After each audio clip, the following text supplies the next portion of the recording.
स्थायी नौकरी, न्यूनतम वेतन 24,000 रुपये, ESI, EPF सहित सामाजिक सुरक्षा की गारंटी, मजदूरों को गुलाम बनाने वाली लेबर कोड के खिलाफ केंद्रीय ट्रेड यूनियनों व कर्मचारी संगठनों के आह्वान पर 28-29 मार्च 2022 को देशव्यापी हड़ताल सफल बनाने के लिए तमाम संगठनों ने हड़ताल में बढ़ चढ़कर हजारों की संख्या में भाग लिया। भाजपा सरकार मजदूरों विरोधी लेबर कोड्स पारित कर चुकी है। हरियाणा की भाजपा गठबंधन सरकार रूल बनाकर इन्हें लागू करना चाहती है। यह मजदूरों को गुलाम बनाने का रास्ता है। इनके चलते फैक्ट्री मजदूरों का 74% हिस्सा मामूली श्रम कानूनों से भी बाहर हो जाएगा। उद्योग के मालिक मजदूरों को कभी भी बाहर कर सकते हैं।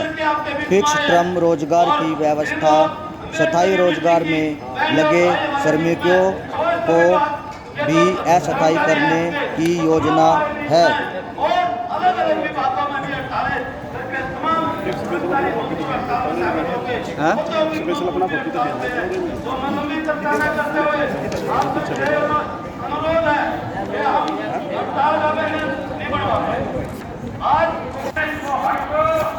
और ज्यादा से ज्यादा मुनाफा कमाओ, ये इस देश की अर्थव्यवस्था का बेसिक नींव है, जिसके आधार पर ये पूरी की पूरी अर्थव्यवस्था चल रही है।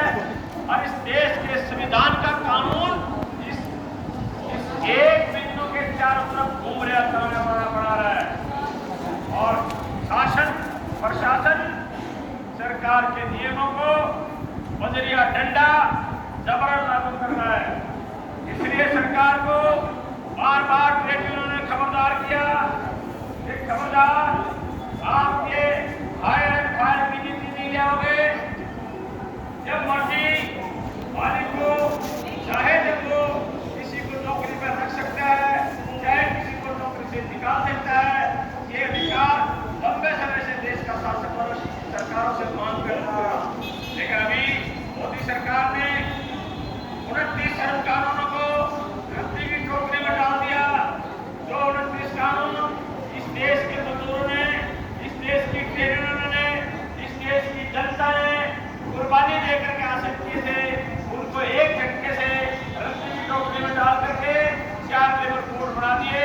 और उन 4 लेबर कोडों में ये अधिकार दे दिया मालिकों को कि वो हायर एंड फायर की नीति लागू कर सकते हैं। जब चाहे कर्मचारी को रखे, जब चाहे नौकरी से हटा दे, जितनी मर्जी तनख्वाह दे, 8 घंटे की बजाय 12 घंटे उनसे ड्यूटी ले ले और सेवा शर्त को अपने ढंग से लागू करे। इस तरह के प्रावधान इन 4 लेबर कोडों में ले आए। और प्रावधान ले आए, मजदूरों का कोर्ट में जाने का अधिकार नहीं होगा। कोर्ट में नहीं जा पाएंगे मजदूर। ये तोहफा देश की सरकार ने देश के कारपोरेट के सामने रख दिया। और लंबे समय से 10 ट्रेड यूनियन इस बात के लिए लड़ रही है।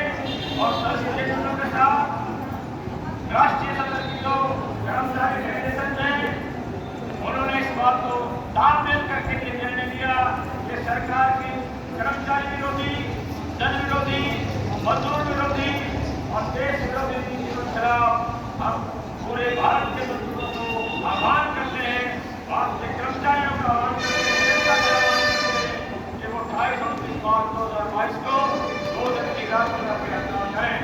और वो भाजपा ने ठेका व प्रवासी मजदूरों के अधिकारों के लिए बने कानून को ही खत्म कर दिया। 6 साल गुजरने के बावजूद राज्य में मजदूरों का न्यूनतम वेतन रिवाइज नहीं हो रहा। दिल्ली में 16,000 रुपये न्यूनतम वेतन है, जबकि हरियाणा में 10,000 रुपये भी नहीं है। और हरियाणा के 14 जिले NCR में आते हैं। भाजपा सरकार ने ट्रेनीज अधिनियम में संशोधन किया है और राष्ट्रीय रोजगार संवर्धन मिशन NIIM और प्रशिक्षु कार्यक्रम के माध्यम से राष्ट्रीय रोजगार NITAP जैसी योजनाएं लागू की है। इसने मजदूरों को अभी तक मिले सामाजिक सुरक्षा और अन्य सभी अधिकार ही खत्म किए हैं। फिक्स्ड टर्म रोजगार, फ्लेक्सी वर्कर, घर से काम आदि करने वालों की तादाद बहुत बढ़ गई है। इन मजदूरों को काफ़ी कम वेतन व 12-12 घंटे काम करवाया जाता है, जिससे अंततः बड़े बड़े उद्योग अपना मुनाफा कमाते हैं, जबकि मजदूरों को न्यूनतम वेतन ESI, PF, रोजगार गारंटी जैसी योजनाएं भी सुविधा नहीं मिली। 300 से कम मजदूरों के संस्थान के मालिकों को कभी भी उद्योग बंद करने की छूट मिलने से मालिक बड़े पैमाने पर फैक्ट्री बंद कर रहे हैं। फैक्ट्री बंद करके कुछ दिन बाद उनकी फैक्ट्री में ठेके पर मजदूर रखकर दोबारा काम शुरू किया जा रहा है। उद्योगों को 70-80% मजदूर ठेके पर है, जिनको स्थायी श्रमिकों से काफ़ी कम वेतन मिलता है। श्रम विभाग पंगु बना हुआ है। रोजगारी बढ़ रही है। बेरोजगारों की सेना मजदूर वर्ग की सौदेबाजी की जा रही है।